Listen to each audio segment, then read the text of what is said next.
عبدالله ابن مسعود رضی الله تعالی عنہ فرمای وی ما د نبی علیہ الصلوۃ والسلام نه یو ځل تپوس وکړو چې د قیامت نخي او د فتنو نخي سری.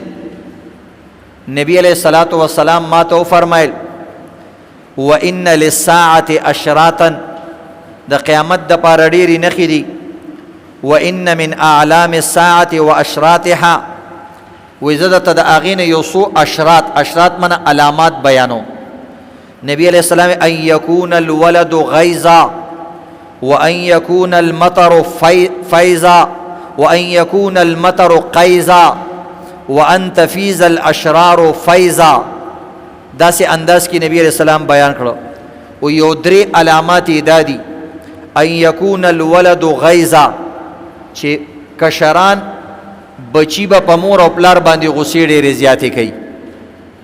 چې مور پلارو ته خبرو کی زوی به شارټ شي دماغ دې راله خراب کړو سپینګیره سړی پس نه پوهېږي عقل دې په ځای نشته تعلیم دې نه دی کړی ته بې تعلیمه او ته ان ایجوکیټډ او ته کمقلې بچی به په مور او پلار باندې شرمیږي.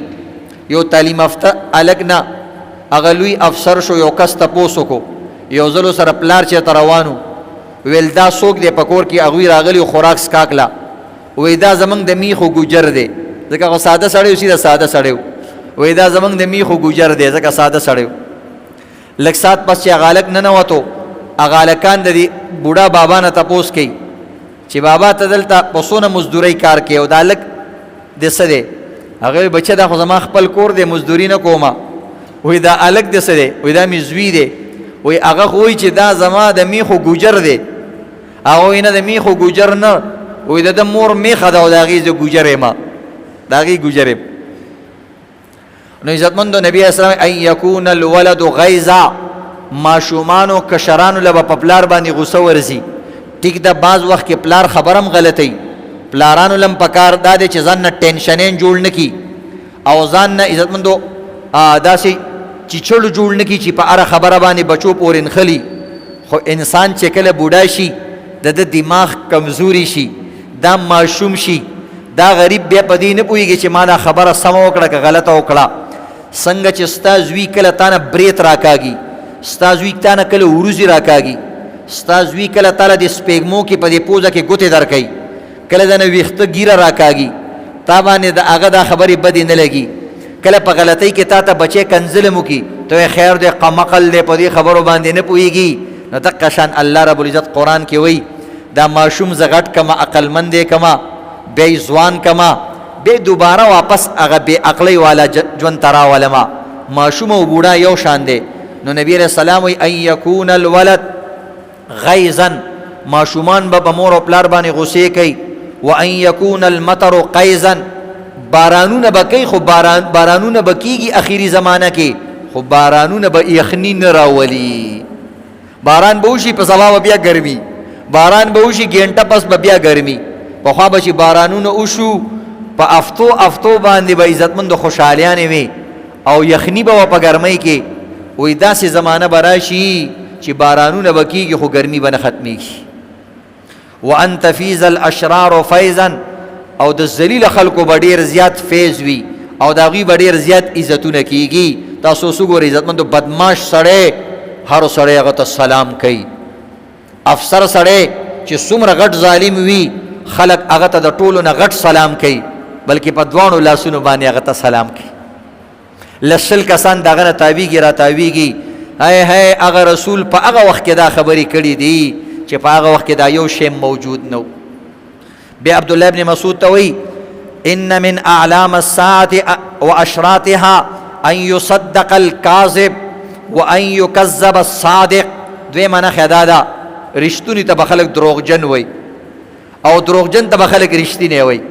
تاسو ګورئ یو لیډر یو ګینټه بیان وکړي په هغې کې 15 منټه رښتیا وي او عزتمندو 55 منټ ټول دروغ وي او دا لاندې کسان چې څومره کسان دي په هر منټ پس وي زنده‌باد با کردار لیډر خوددار لیډر نډر لیډر بے داغ ماضی والا لیډر وایي د ده په ماضي کې یو داغ هم نشته حالانکه د هغه ماضي چې راکولاو کې نو سپین داغ پکې یو نه ټول داغ وی بے داغ داغ مت کہو سب داغ داغ ہے. وی دا راته وایي چې پلانې بې داغه دی، ټول داغ داغ دی، خو تا ته استور داغونه سپین ښکاري، نو دې کې عزتمندو ستا د سترګو قصور دی، ستا د عقل قصور دی چې تور داغونه هم تا ته سپین ښکاري. ستا مثال د هغې غویي دی او ستا مثال د هغه چیلۍ او دغه سنډا دی چې هلته شنه ګیا نه وه او هغه مالک به چې کوم دی هغې له اوچه ګیا ورکوله او هغه سنډا او هغه چیري به نه خوړله، نو بیا به هغه میخې پی نه ورکول، چیلۍ ګډې به پی نه ورکول. سړی ډېر زیات پریشانه شو، نو چا ورته ویل اسان کار دی، شنې چشمې وله جوړې کا. نو شنې چشمې چې جوړې کړې نو اوچه ګیام ورته بیا شنه ښکاره کېده او په دواړو جامو به بیا خوړله. ستا مثال د اقه سنډا دی، د اقه میخې او د هغه چیلي او د هغه ګډې دی چې تا ته اوس اوچه ګیام شنه ښکاري. او تا ته صادق سړی اوس چې کوم دی تا ته دروغجن ښکاري. قرآن حدیث والا کس تا باندې بد لگی، جمعات سے روزہ تبلیغ پتا باندې بد لگی، نیک سړی تا باندې بد لگی، دی کې داغه نیک قصور نه دی، دی کې ستا د سترګو، ستا د زړه او ستا د عقل قصور دی. د الله نه پناه وغواړه، الله دې په سترګو توروالی راوستی دی، الله دې په عقل پردي اچولی دی، الله دې په زړه باندې تورتم راوستی دی. د دې علاج وکړه، ګینې عزتمندو د دې علاج به بیا د جهنم په سرو لمبو باندې کېږي. بیا نبی علیہ السلام وایي ان یؤتمن الخائن وان یخون الامین.